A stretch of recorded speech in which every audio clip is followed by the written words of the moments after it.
So when we use pictorial drawings, an example of a pictorial is what you see over here on the right. This was actually a little Stirling engine that we drew in one of the more advanced classes. So whenever we have technical drawings, a lot of times people can't understand what we're talking about. So if we are dealing with a population, maybe the marketing team or even some of the CEOs or finance people or, you know, really anybody in that company, sometimes they don't have the background that we do as engineers. So we develop what we call pictorial drawings to help non-technical people understand what we're talking about. So this is the more artistic kind of drawing. This is about as artistic as we get in engineering drawings or technical illustrations. But you can see some of the detail here and the shading, that kind of thing. This is the only time we would apply that in technical drawings. So pictorial drawings have all of the dimensions. The examples that you've been drawing so far in the book showed front, top, and right side, and showed height, width, and depth. So we are actually able to take these pictorial drawings and draw them in a multi-view too. So we can go back and forth from a multi-view to a pictorial and so forth. And your solid modeling programs that you'll use in the level 2 class, you'll be able to take everything that we do in here in AutoCAD and 2D, you'll be able to do that with a click of a button in your solid modeling programs.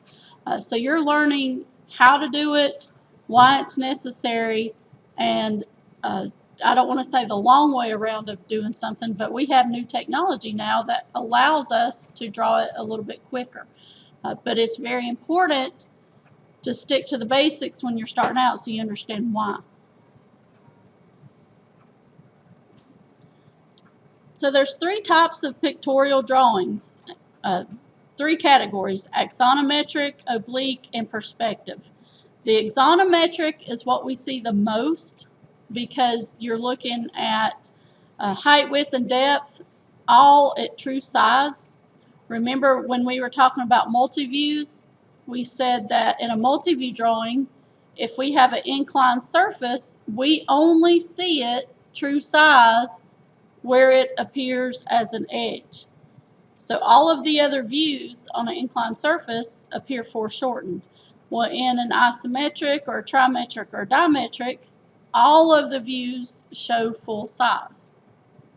So we're seeing, you know, full size width, full size depth, full size height. So the axonometric is what we use the most. And then the next category is obliques. Now we have a surface that's called an oblique surface, and then we have a pictorial that's called an oblique.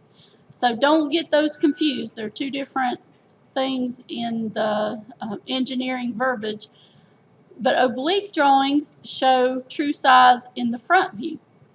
So just like we would set up a multi-view drawing, we would draw the front view as if it was the same regular multi-view drawing front view. And then all of our lines that recede backwards, all the lines that are in the depth that you see here, would go back at an angle. So oblique drawings, we have the receding lines go back at an angle, but the front view is like a regular front view that you would do in a multi-view drawing. And there's 2 different kinds. There's cavalier and cabinet. Cavalier, the receding lines go back full size, and then in cabinet they go back half size. And you'll see why we do that. It's basically for distortion on the way our eyes perceive it. Sometimes half size looks better than the full size. And you can see over here in this orange picture on the side, this is an example of an oblique cavalier that's drawn at full size. And you're going to do one at full size and do one at half size.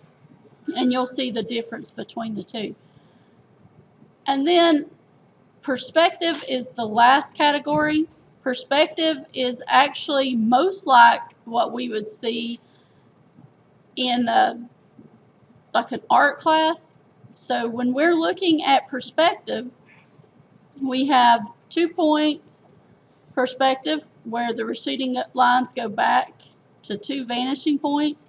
1 point perspective, which looks a lot like the obliques, but you can kind of see that the lines are not straight. They still go back to the vanishing point. And then a 3 point perspective is actually how how the human eyes see. It goes back to 3 different vanishing points. So we learn about perspective because that's the way our human eyes actually perceive things in real life. But we don't really draw a lot of perspective drawings in engineering classes. Sometimes you might work for an architectural firm that needs a rendering. You see this a lot in architectural type work. And then you might draw in perspective, but it's pretty rare these days because you have software that does this for you. So the ones that we're actually going to draw would be normally isometric is what you see the most of. And then we will draw, in this class, we'll draw a cavalier and a cabinet. So we'll do those 3 in this class. So axonometric drawings, remember that was that first category. The major characteristic is the receding lines that are always parallel. Because they're true size, all the lines are always parallel. They show height, width, and depth in the front, top, and right side of the drawing. So everything that I just said based on the picture is reiterated here for your notes. So there's 3 types of axonometric drawings: isometric, dimetric, and trimetric. And when you start using a solid modeling program, it will allow you to view in all 3 of these axonometric settings. You'll have a zoom isometric, a zoom dimetric, and a zoom trimetric.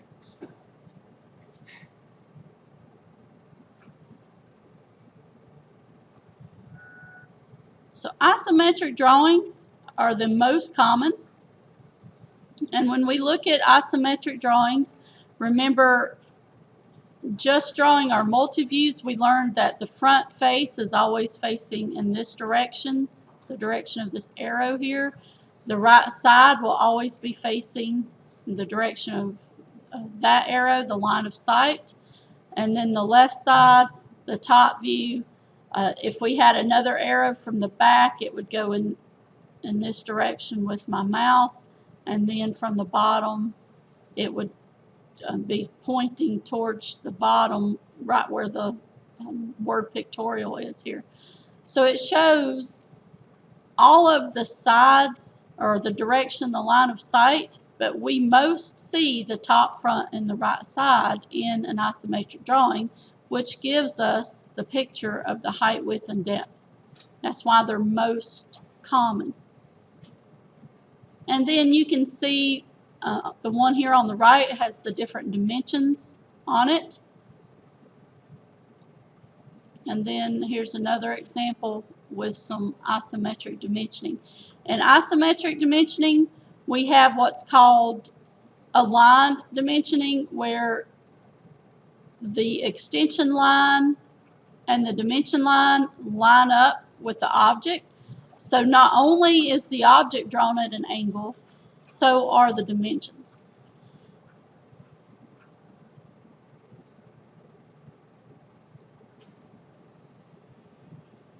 Isometric drawings have 3 axes. Each of these axes are 120 degrees apart. So if we're drawing these on the board, we're going to use our 30-60 triangle, because these are increments in 30 and 60. If we were to actually draw this in AutoCAD, there is a setting in AutoCAD that allows us to draw in isometric mode. But if we did not have that setting, we could still draw in AutoCAD and isometric. We would just have to set our polar to 30-degree increments.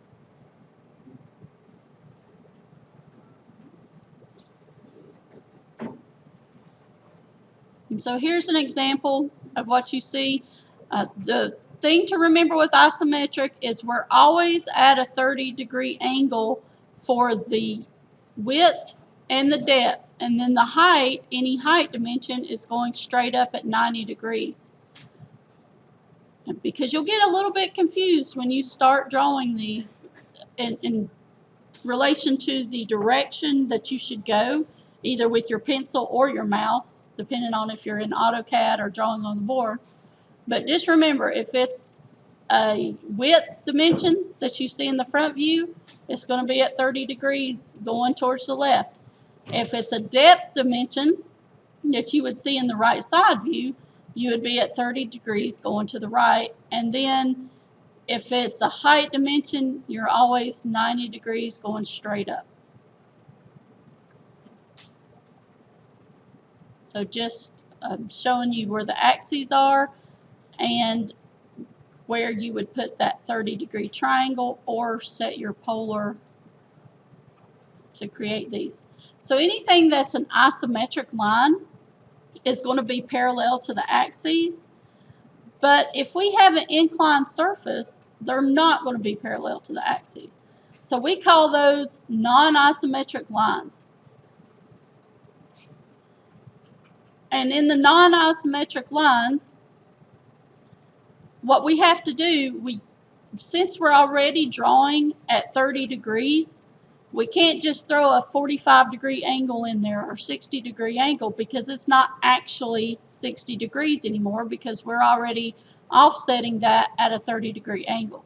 So to get inclined surfaces, what you have to do is draw everything else around them and find the endpoints. Like I would find the endpoint here where my mouse is circling, and then find the endpoint here where my mouse would be circling down here, and then I just connect those with the line. So you find the two endpoints and you connect them with the line.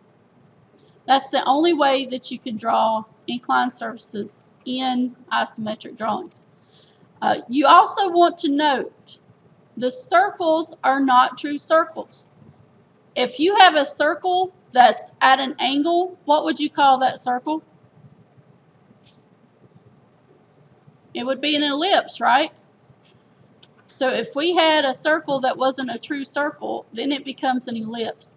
So isometric circles are actually ellipses, and we have templates that can create isometric circles. And if you're in AutoCAD, then you have a way under the ellipse command to create an isometric circle as well. Now, if we were going to create these on our own using geometric construction, it's about a 12-step process to create an ellipse in geometric construction. So we're not going to do that by hand, but understand there is a method to do that. It's kind of like when we created that pentagon and we went through 5 or 6 steps just to get a pentagon.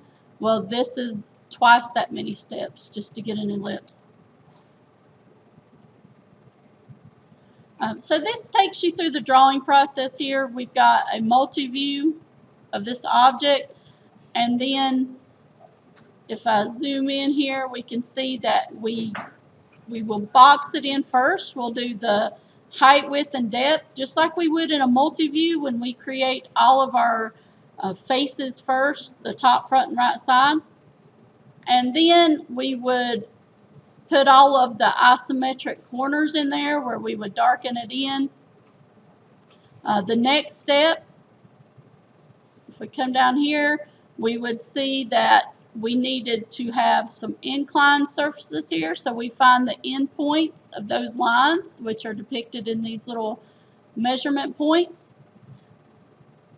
And they went ahead and drew the isometric line that was parallel to the isometric axes. And then the next thing would be to draw the non-isometric lines, which would be this line here, where we're just taking our straight edge and connecting those two lines, and then adding the dimensions.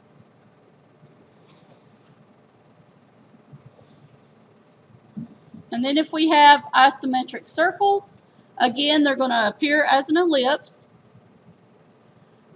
And you can see,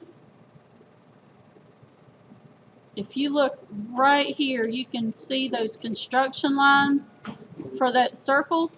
So the top view circle, or the top view ellipse, is going to look different than the front view and the right side view ellipse. So if you can see these construction lines in here depicting the circles, this one is at a different face, so it's at a different angle than the one on the right side and the one on the top. So when we're in AutoCAD, the way that we change those planes, go from front, top, and right side plane, is the F5 key. So when we're in isometric mode and we choose the ellipse command, choose the ISO circle command within the ellipse command, we have to make sure we're in the correct plane before we actually create these circles. Same thing on your board drawing. You're going to have to rotate your isometric circle template until you get on the proper plane. And you can kind of see, here's an example of what your crosshairs would look like in AutoCAD. Where it says left, that's actually the front plane. Right, of course, is the right plane, and then top would be the top plane. And again, dimensioning isometric circles or isometric objects, you would just know that all your extension lines and dimension lines would also be drawn at that 30-degree angle parallel to the object. Oblique drawings. We talked about there was two different kinds of oblique drawings. We have the oblique cabinet, which is half size, and the oblique cavalier, which is full size. So what you're seeing right here in these orange squares or rectangles is the same object. It's just drawn in, the top one is drawn full size, and then the bottom one is drawn half size. So to our eyes, what would actually look like the object? You guys think the top or the first one or the second one would look actually like the object? You've drawn these in multi-view drawings, and you've seen them as the isometric. So the top one kind of looks distorted a little bit because it looks too long. The depth of it looks too far back. So actually the second one would be most similar to what our eyes would see. So this is the reason why they have the two different types of obliques. We have one that's drawn full size in the receding lines, and then one that's drawn half size in the receding lines, just to clear up some of that distortion. And the receding lines in oblique drawing can go back at any angle. Normally we have a 30 or a 45 degree angle, but you can use 15, 10, you could even use 5 degrees, you can use 60 degrees. Any type of angle will work with an oblique because the only lines that are at the angle are the ones that are going back in the depth. So anything that you would see in the right side view would be drawn at that angle. Here's some examples of other obliques. So you can see that this square is actually just a regular front view. If I zoom in and just notice the squares here, and anything that's shaded in is what we would see that went back as that angle. So anything with the depth is what's going back at the angle, and those are all different angles. But what these cubes or front views of these cubes, the squares here, they're all in common because they're all a regular front view. And then if we zoom back out, we can see the difference between the isometric pictorial. This is isometric, where both sides are drawn at 30 degrees.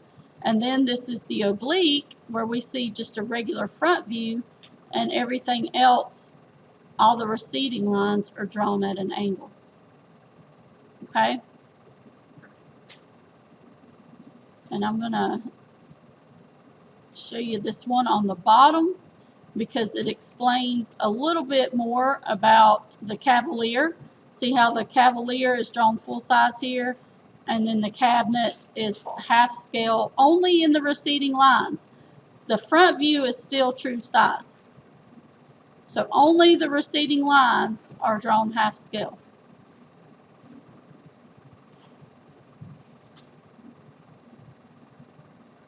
So notes on the oblique drawings. We've already discussed these, but here they are if you want to write them down.